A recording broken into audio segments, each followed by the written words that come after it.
오늘 본문의 이 말씀은 기드온이 미디안과의 전쟁 가운데서 완전한 승리를 거두고 난 이후에 후속 처리를 하는 모습을 보여주고 있습니다.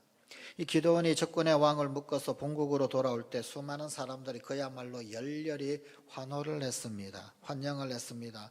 오랜 전투의 누적된 모든 피로들이 그 열렬한 환영 인사에 아주 싹 씻겨 내려가는 듯 했습니다. 기드온은 두 왕, 적의 두 왕, 미디안 연합군의 두 왕 세바와 살문나를 이끌고 다볼산으로 올라갔습니다. 이 다볼산은 어떤 한이 서려 있는 곳이었기 때문입니다. 바로 그곳에서 이 기드온의 두 형들이 미디안 연합군의 왕이었던 세바와 살문나에 의하여 아주 무참히 살해를 당했던 그런 곳이었습니다. 기드온의 신문이 시작이 되었습니다. 오늘 본문 18절입니다. 이에 그가 세바와 살문나에게 말하되 너희가 다볼에서 죽인 자들은 어떠한 사람들이더냐 하니 대답하되 그들이 너와 같아서 하나같이 왕자들의 모습과 같으라 하니라. 그들이 너와 같아서 너랑 좀 닮았다 그런 이야기입니다. 풍모도 닮고 분위기도 닮고 그래서 귀티가 나고 왕자처럼 보이더라 그런 이야기입니다. 그랬더니 이 기드온이 19절에서 이렇게 말합니다. 그들이 바로 나의 형님들이다. 내 어머니의 아들이었다. 그들이 이곳에서 무참히 죽었듯이 너희도 그렇게 죽어야 할 것이다.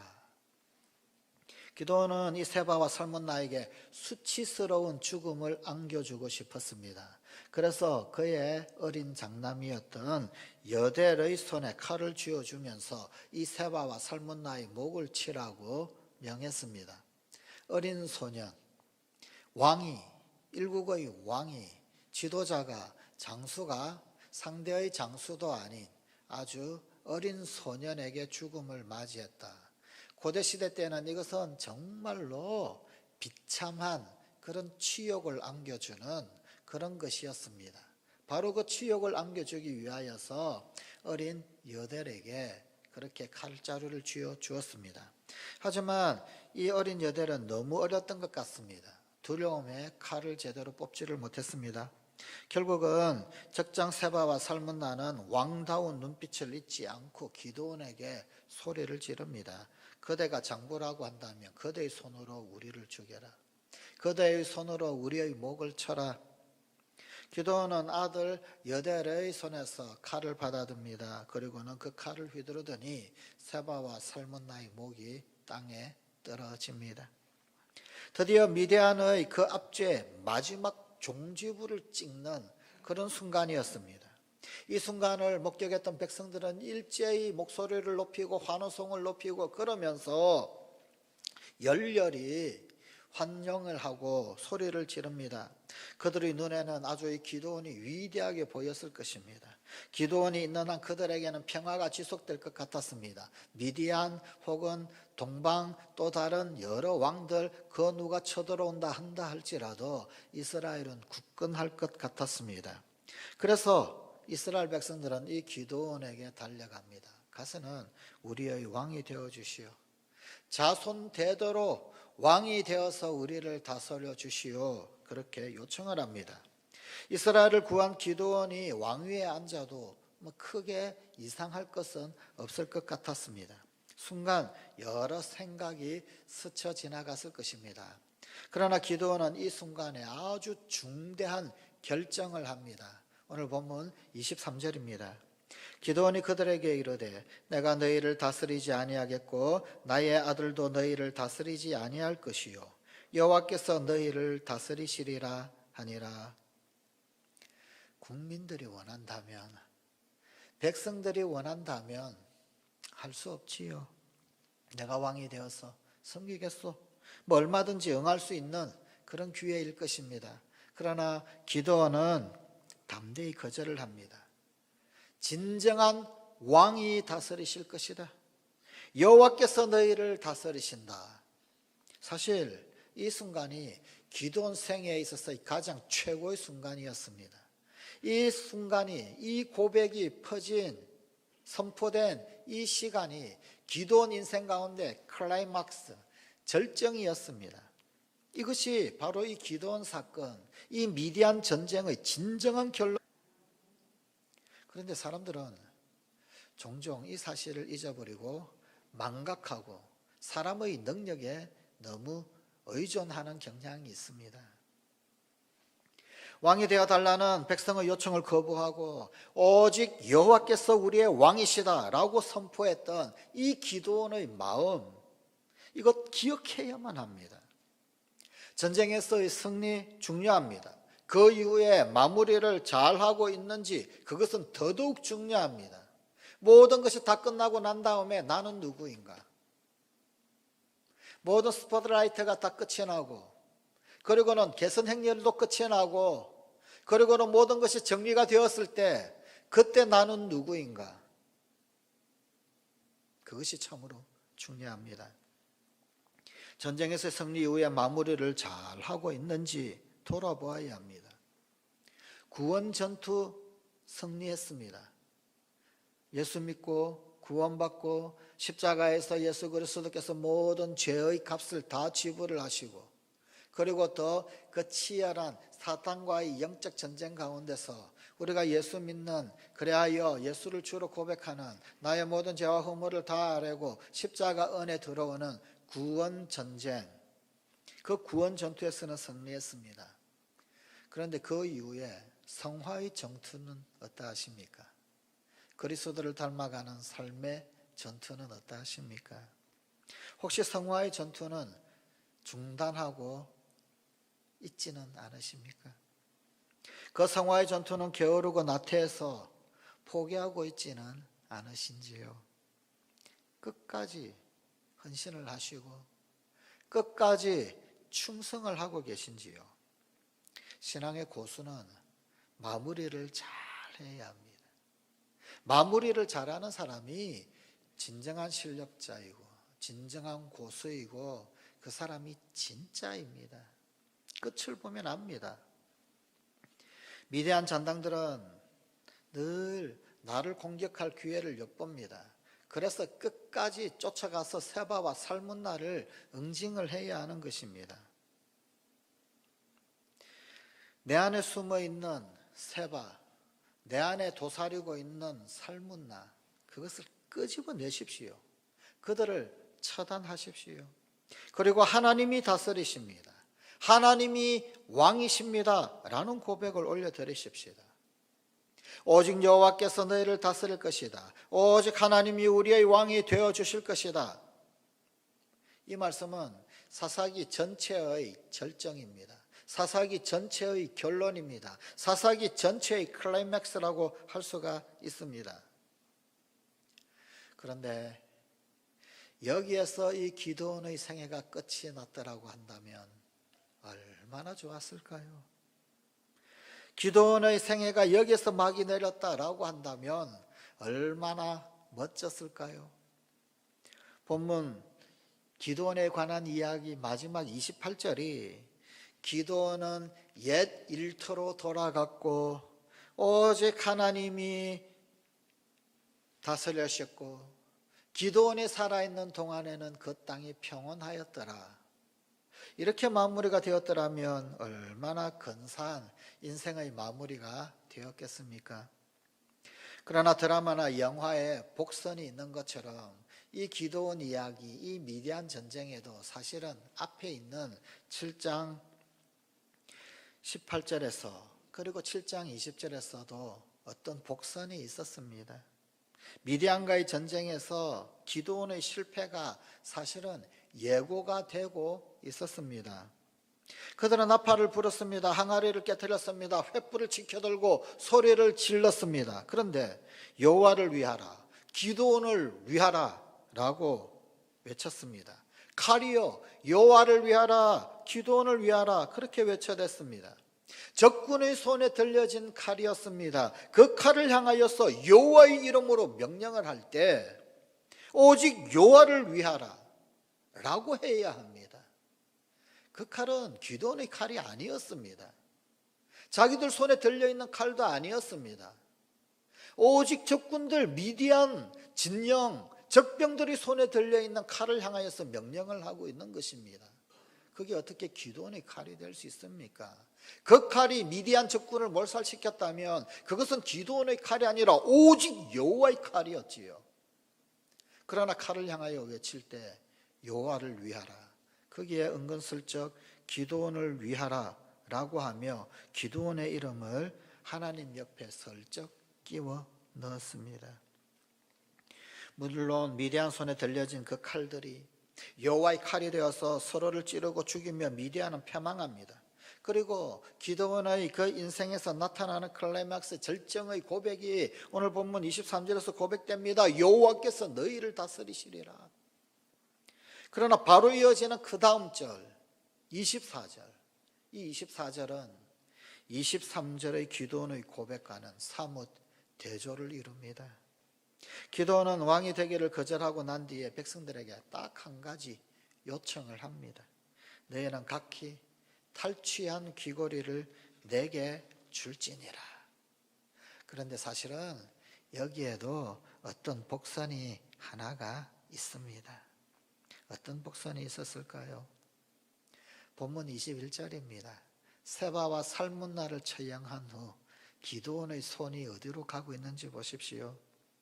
세바와 살문나가 이르되 내가 일어나 우리를 치라 사람이었다 하면 그의 힘도 그러하니라 하니 기드온이 일어나 세바와 살문나를 죽이고, 여기까지는 좋았습니다. 그들의 낙타목에 있던 초승달 장식들을 떼어서 가지니라.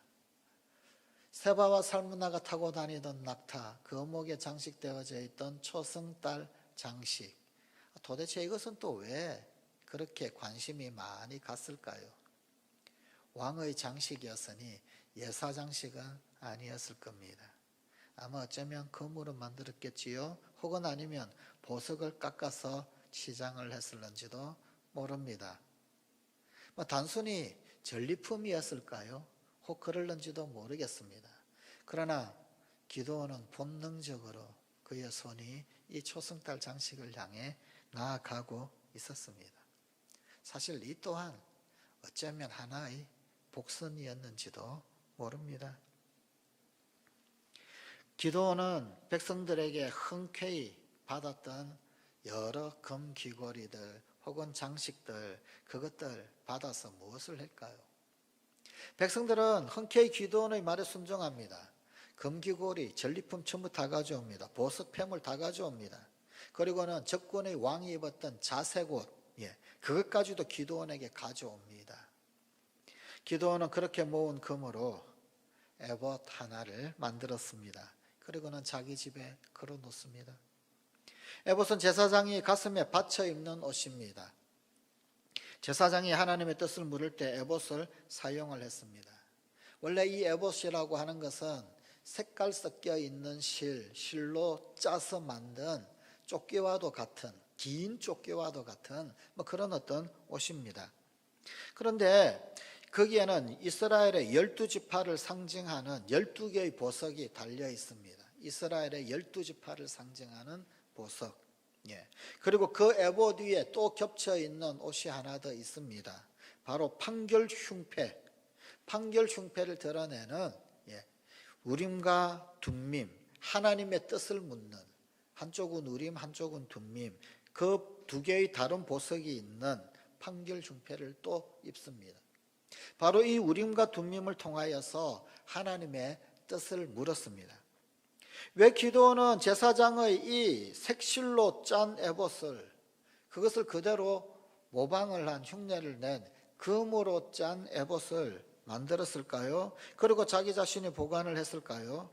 아마 처음에는 미디안과의 전쟁에서 여러 번 하나님의 뜻을 계시해 주셔서 승리하게 하신 하나님께 감사하는 그런 어떤 상징으로 여겼을는지도 모릅니다. 잘 모를 때마다, 용기 없을 때마다, 나약할 때마다 하나님께서 표징으로 말씀해 주셨잖아요.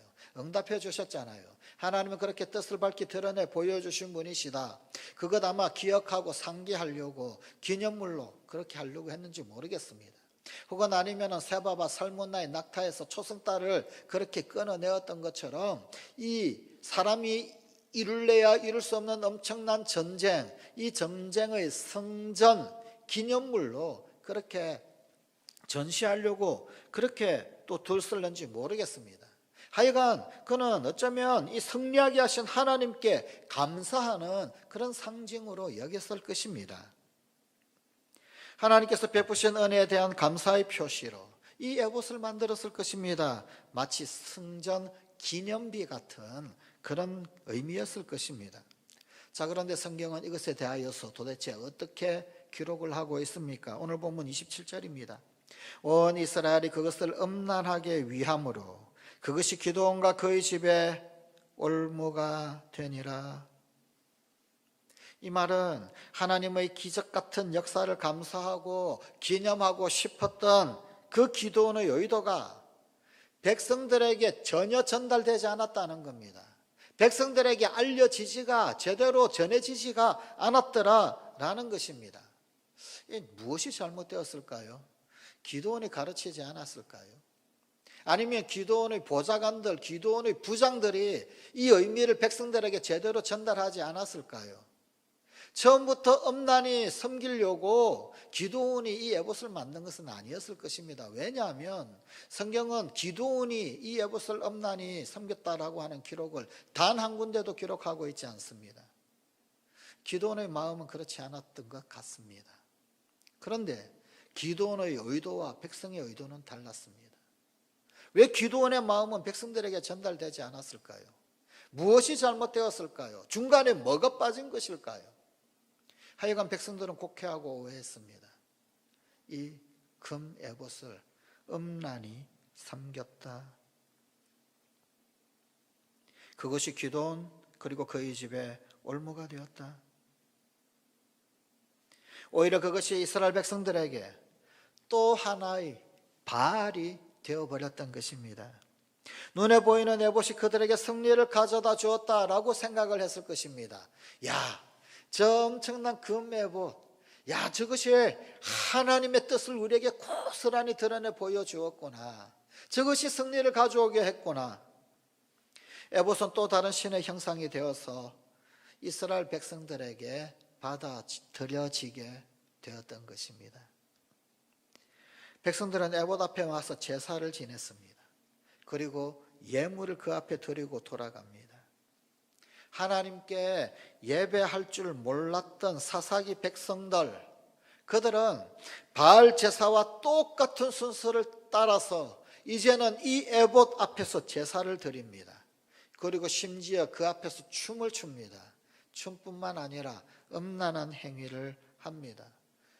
바알 숭배와 똑같은 모양새를 이 에봇 앞에서 행하고 있습니다. 본문 27절입니다.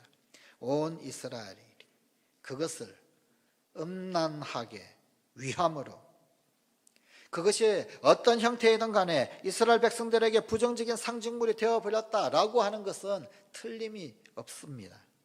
그래서 그것이 기드온과 그의 집에 올무가 되니라고 성경은 기록하고 있습니다.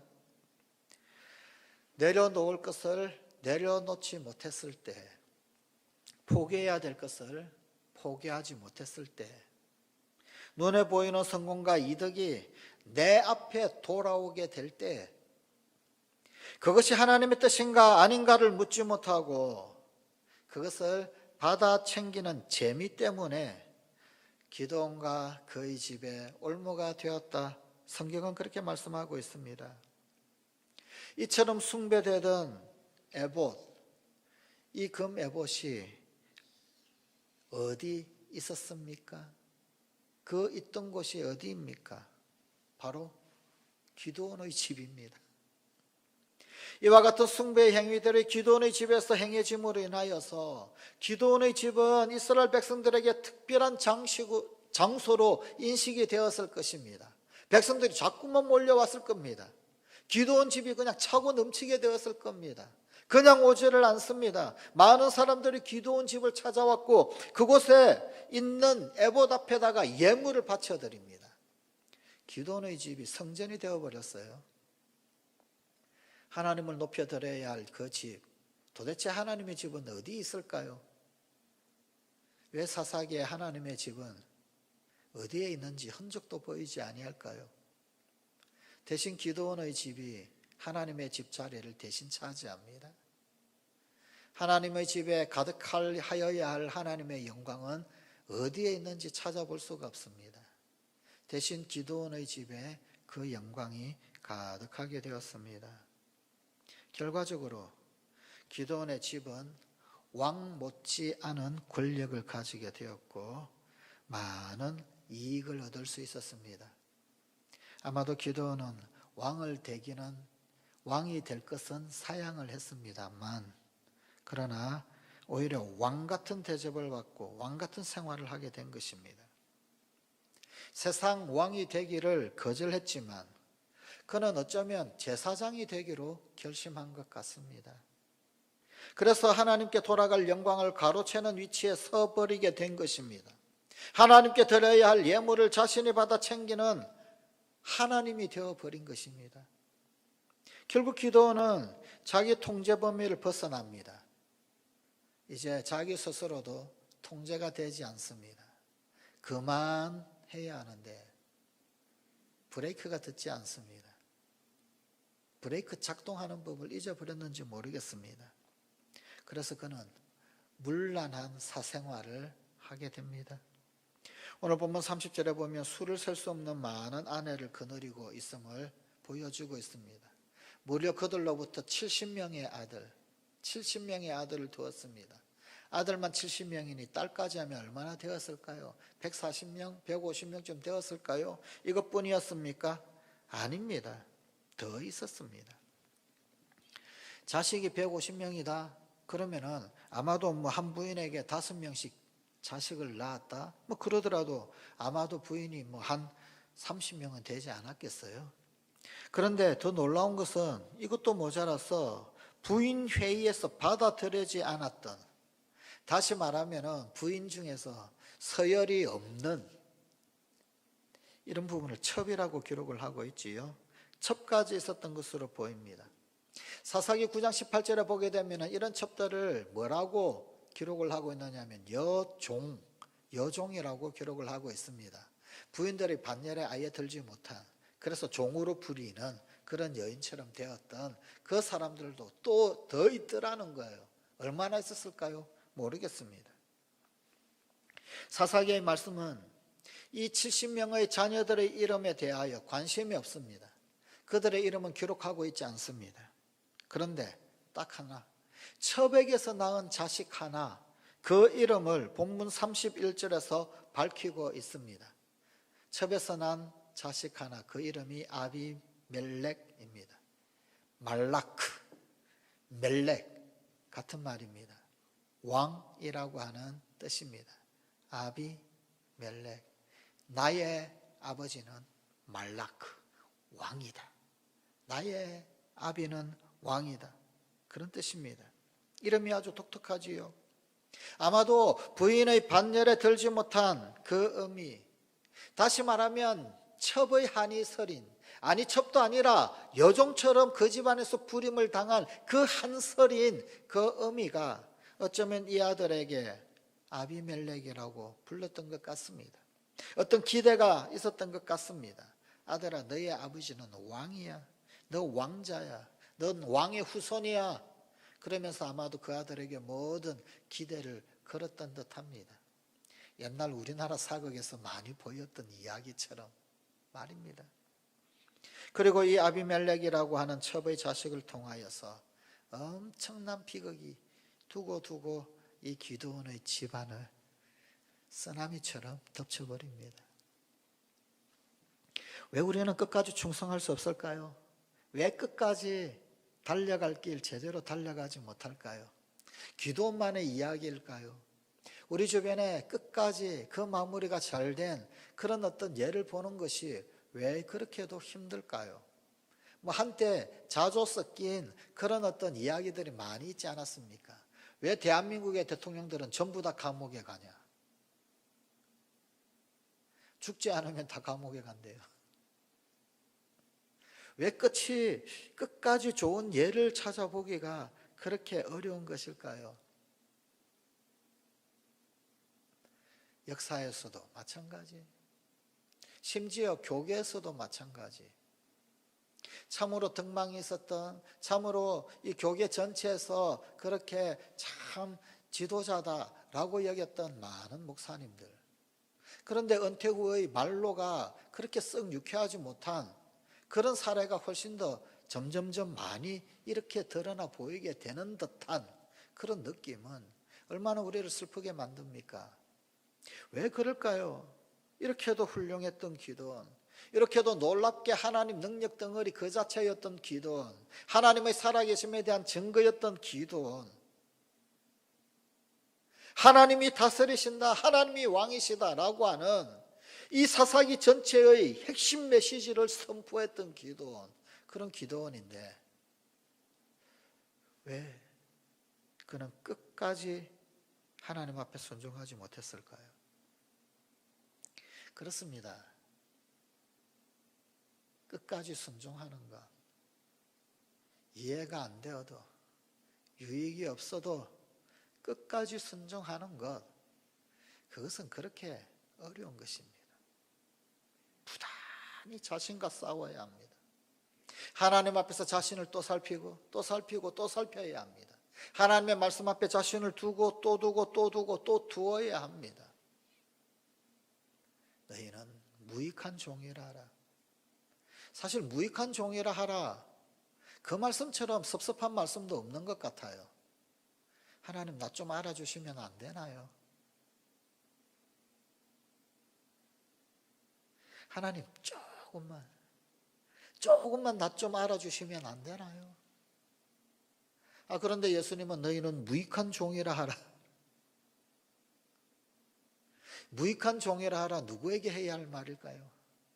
사람들에게 할 말일까요? 하나님에게 해야 할 말일까요? 답니다. 하나님 앞에서도 무익한 종입니다. 그런 부분에서 본다면 세례 요한은 참으로 대단한 사람이었던 것 같습니다. 세례 요한은 인기 절정의 사람이었습니다. 그가 인기 절정이었을 때 예수님이 그에게 와서 세례를 받았습니다. 그리고는 바로 성령의 음성을 듣습니다. 보라, 세상 죄를 지고 가는 하나님의 어린 양이로다. 하나님의 어린 양이면 어떻게 될까요?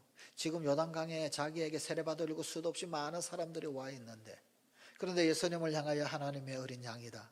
그러면 자기에게 온 그 사람들 어떻게 되겠습니까? 심지어 세례 요한의 제자들까지도 이 세례 요한을 떠나 예수님께로 갑니다. 성경에는 정확한 기록은 기록되어 있지 않지만 많은 성사학자들은 예수님의 제자 중에서 요한, 그리고 어쩌면 야고보까지 그들은 세례 요한의 제자였을 것이다 라고 추측을 합니다. 예수님의 제자 요한복음 혹은 요한서신서의 기록이 참 광야 영성적이거든요. 세례 요한의 광야 영성이 참 비슷하게 보이는 구석이 많이 있거든요. 세례 요한은 자기의 제자들까지도 전부 다 예수님 앞에 다 내어드립니다.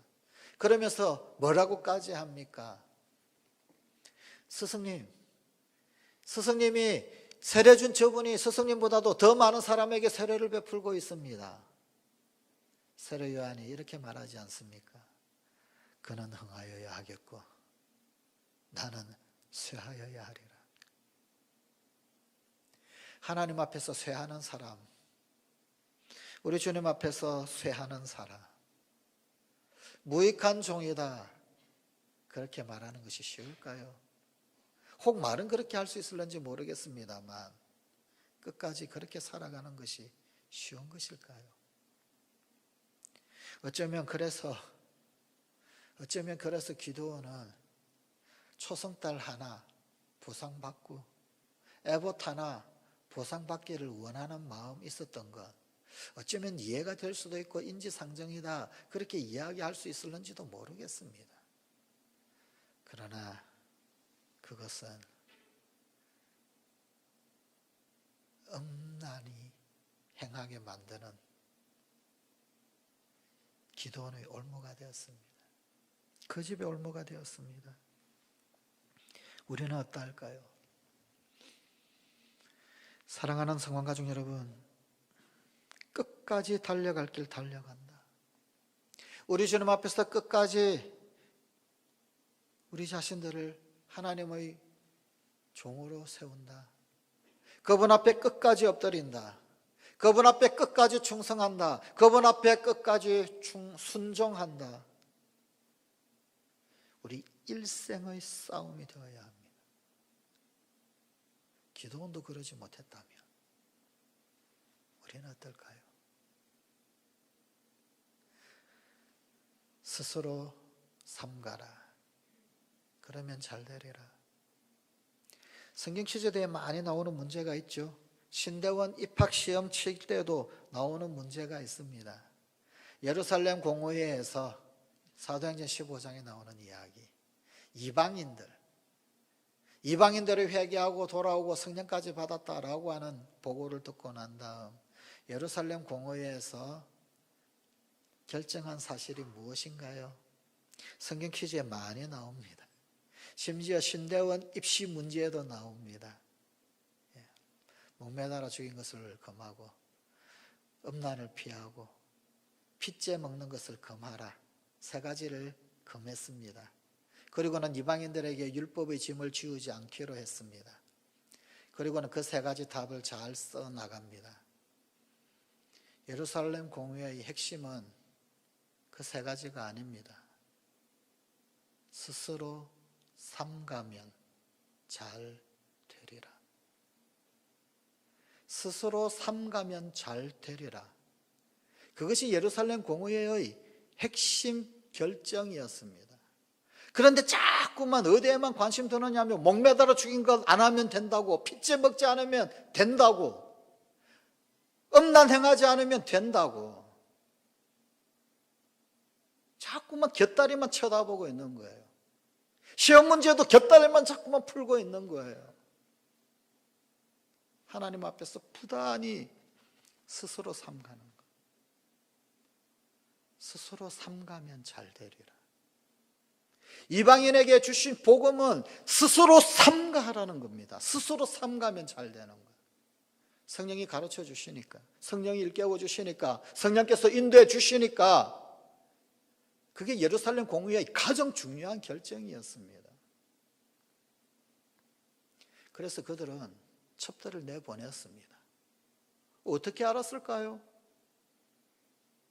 고린도 교회들은 왜 그렇게 우상의 제물 문제 때문에 피 터지게 싸웠을까요?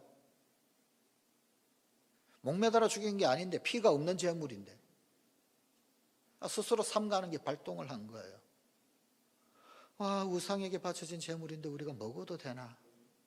스스로 삼가는 게 발동이 된 겁니다. 예루살렘 공회에서 결정 지은 것 아니잖아요. 그런데 왜 그들은 교회 안에서 그렇게 피 터지게 싸웠습니까? 자기네들 내부에서 스스로 삼가는 것이 막 발동했던 거예요. 우리나라 한국 교회 역사에 보면은요, 130년 된 교회 당회록에 보면 참 재미있는 것들이 기록이 많이 있습니다. 부산에 부산진교회라고 있는데 거기에 보면 그런 기록도 있습니다.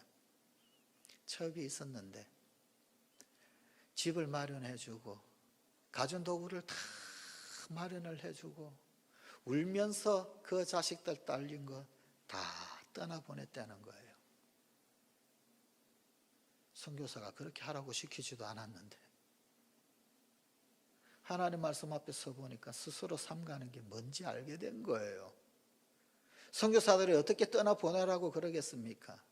지금 이슬람권의 선교사들의 고민이 있습니다. 이슬람은 공식적으로 부자라고 한다면 4명의 부인을 둘 수 있습니다. 첩이 아니에요. 공식적인 부인이에요.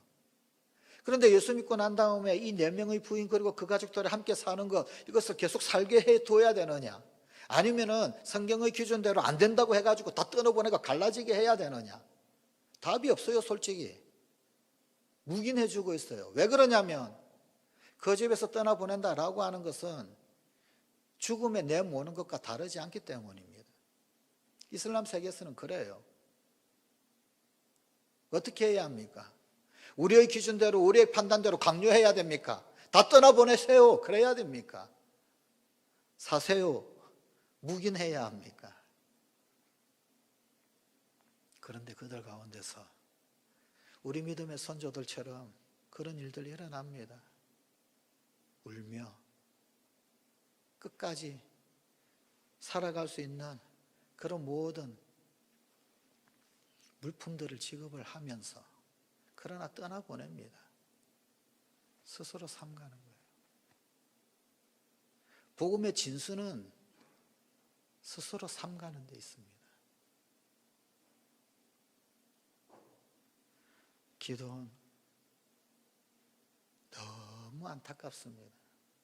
정말 하나님 앞에 귀 쓰임받은 위대한 영웅인데 너무 안타깝습니다. 사랑하는 성관가족 여러분, 부디 스스로 삼갑시다. 하나님 앞에 스스로 삼갈 줄 아는 성관가족이 되십시다. 기도하시겠습니다. 하나님,